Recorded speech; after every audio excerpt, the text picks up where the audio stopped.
మేము తమిళనాడులోని కరూర్ జిల్లాలోని వేలుసామిపురంలో ఆ రోడ్డుపై ఉన్నాము. ఇక్కడ సుమారు 6 నెలల క్రితం 2025 సెప్టెంబర్ 27వ తేదీన అప్పుడే విజయ్ వాహనం ఇక్కడికే వచ్చింది మరియు ప్రజలు ఇరువైపులా గుమిగూడారు.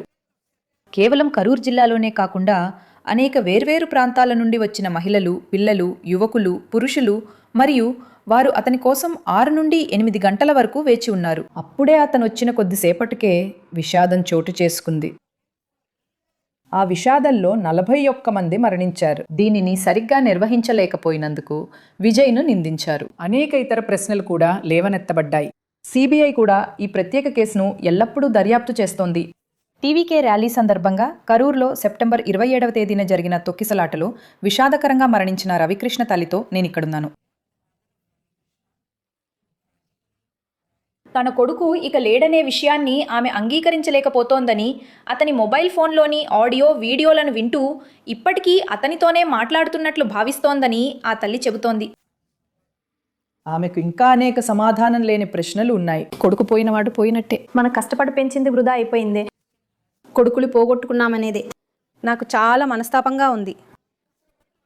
మాట్లాడుతూనే ఉంటాడు. అమ్మా అమ్మా అమ్మా అమ్మా, ఎప్పుడు చూసినా అమ్మా పిలుస్తూనే ఉంటాడు. ఇప్పుడు సచిన్ ఎవరమ్మా అమ్మా అని పిలవను లేదు. వీళ్ళు వెళ్ళి వెతికి అక్కడ లేడని బయటికి వచ్చేటప్పుడే అంబులెన్స్లో తీసుకువచ్చి దించారంట. అప్పుడు వాడి స్నేహితుడు వచ్చి రవి అని చెప్పి తీసుకువెళ్ళి డాక్టర్ దగ్గర అంతా గొడవపడ్డాడంట. బాగా చూడండి. అప్పుడు వాళ్ళు అన్నారు, లేదప్పా పల్స్ ఏమీ చూపించట్లేదు, మీరే చూసుకోండి అని చెప్పి పల్స్ పెట్టి చూస్తే పల్స్ ఏమీ చూపించలేదు. అతను చనిపోయాడప్పా అని చెప్పిన తర్వాత నన్నును పిలవకుండా పాపను పిలిచి రవి మనల్ని వదిలి వెళ్ళిపోయాడు అని చెప్పిన తర్వాతే మాకు తెలిసింది అబ్బాయికి ఇలా అయిందని. అప్పటిదాకా మాకు తెలియదు. మీరందరూ విజయ్ని చూడాలనే ఆశతోనే వెళ్ళారు. మీరు పాప కూడా వెళ్ళారు. అందరం వెళ్ళాము. ఇంట్లో అందరం వెళ్ళాము. ఆయన మాట్లాడుతూ ఉండగానే ఇక్కడ చాలా మంది కళ్ళు తిరిగి పడిపోయారు. ఎంతమంది చనిపోయారు ఏంటి అనే వివరాలేవి మాకు తెలియదు. నేను మా అబ్బాయికి ఆయన మాట్లాడుతూ ఉండగానే ఫోన్ చేసి పిలవటం వెతకటం మొదలుపెట్టాను. వెతికేంతగా అక్కడ ఏం జరిగిపోయింది అని అనుకున్న తర్వాత ఈయన కూడా వెంటనే బండి తీసుకుని వెతకడానికి వెళ్ళిపోయారు. తర్వాత ఫోన్ దొరికిందని చెప్పారు. ఫోను ఆ జనరేటర్ దగ్గర పడుందమ్మా. ఒకరు తీసి ఇచ్చారు. తీసి పెట్టాను, వచ్చి తీసుకోమన్నారు. వెళ్ళి తీసుకుని వచ్చి మళ్ళీ నేను ఫోన్ చేస్తున్నాను. వాడు ఫోన్ చేశాడు, మాట్లాడుతున్నారు. అప్పుడు నేను వాడిని తిడుతున్నాను. శని పట్టినవాడా, ఎక్కడికి పోయావురా? ఫోన్ ఎత్తకపోవడంతో అమ్మా నాన్న రవి అంటే ఫోన్ మాత్రమేనమ్మా దొరికింది, రవి దొరకలేదమ్మా. అలా అన్నమాట. ఆసుపత్రిలో, పక్కనున్న హాస్పిటల్లో, గ్రౌండ్లో ఉన్నవన్నీ వెతికి చూసి లేడని చెప్పాకే జీజీహెచ్కి వెళ్ళారు. జీజీహెచ్కి వెళ్ళిన తర్వాతే మాకు తెలిసి వాళ్ళు చెప్పారు, ఆ విధంగా రవి మనల్ని వదిలి వెళ్ళిపోయాడమ్మా అని. ఆ తర్వాతే మేము ఒక్కొక్కరిగా తీసుకొస్తుంటే ఏడుపు శబ్దం.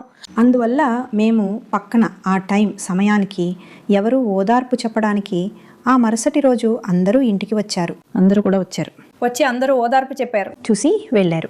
అన్నీ డబ్బులన్నీ ఇచ్చారు, అన్నీ చేశారు. ఏమనుకుంటున్నారు మీరు ఇప్పుడు? మీ మైండ్లో ఏముంది?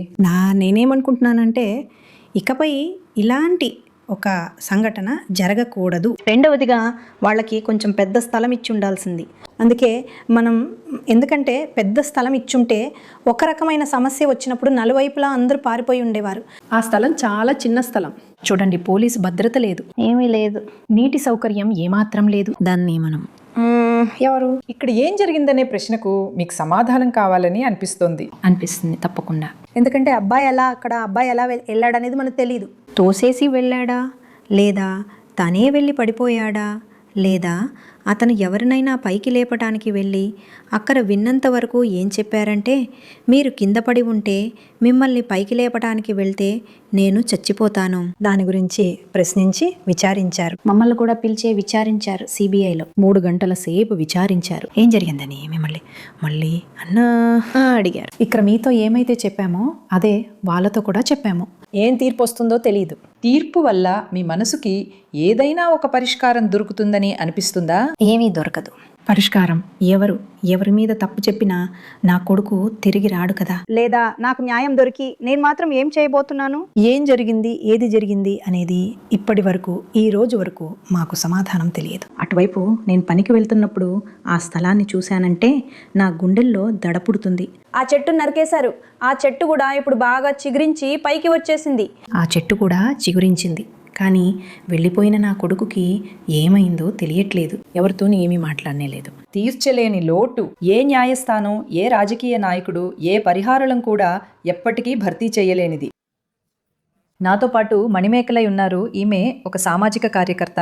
మరియు ఈ సంఘటన జరిగిన వెంటనే ఆమె కొన్ని చాలా చాలా కీలకమైన ప్రశ్నలను లేవనెత్తారు. నిజానికి ఆమె వీడియో వైరల్ అయింది. మీరు ఆ రోజు చాలా ముఖ్యమైన ప్రశ్నలు అడిగారు. మనం ఊహించని విధంగా ఆ రోజు 41 ప్రాణాలు పోయాయి. ఏం జరిగింది? మీరు అక్కడికి వెళ్ళి చూసారా? శనివారం అవడం వల్ల, సాటర్డే అవడం వల్ల చాలామంది పనికి వెళ్ళి వచ్చేవాళ్ళు కూడా కలిసి వచ్చేసినట్టు అయిపోయింది. అందుకని చాలా క్రౌడ్ అయిపోయింది అనుకోండి. అది కూడా ఆయన బండి వచ్చిన వెనకాలే ఆ బండి వచ్చింది. ఆ నేరుగా వెళ్ళే బండి మాత్రమే ఆగగలదు ఆ స్థలంలో. మీరు చూస్తే తెలుస్తుంది. ఎందుకంటే మధ్యలో గ్యాప్ ఉన్నా కూడా పర్వాలేదు, మొత్తం పెట్టేశారు.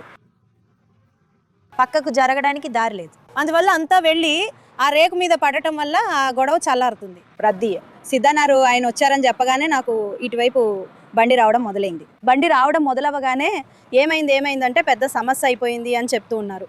ఆ తర్వాత 5 నిమిషాల్లో ఈయన బండి ఎగరడం మొదలైంది. ఇందులోనే బండి పోయింది. ఎందుకంటే వెళ్ళారు ఇప్పుడే, ఒక 10 నిమిషాలు కూడా కాలేదు. బండి ఇంత వేగంగా పోతుంది అని ఆ తర్వాత చూస్తే అంత ముక్కలు కాగలగా నాకు అది చెప్పడానికి మాటలు లేవు. పిల్లలు ఒక 2 పిల్లలు, ఒక 8 ఉంటుంది. వెనక బట్టలే లేవు, అలా వస్తున్నారు. శాలువాతో కప్పుకుని వచ్చి ఈ దుకాణంలోనే ఒక టాప్ తీసుకొని ఇచ్చి వేసుకుని వెళ్ళింది ఆ అమ్మాయి. చెవి కమ్మలన్నీ కనపడలేదు. ఒక 50 మంది అయినా మమ్మల్ని తొక్కుతూ ఉంటారు. ఏ దేవుడి పుణ్యమో మేము బ్రతికామని అంటూ వచ్చారు. యాక్చువల్లీ ఆయన వెళ్ళారు. ఆ నాయకుడిగా వెళ్ళిన అతని రియాక్షన్ నాకు నచ్చలేదు.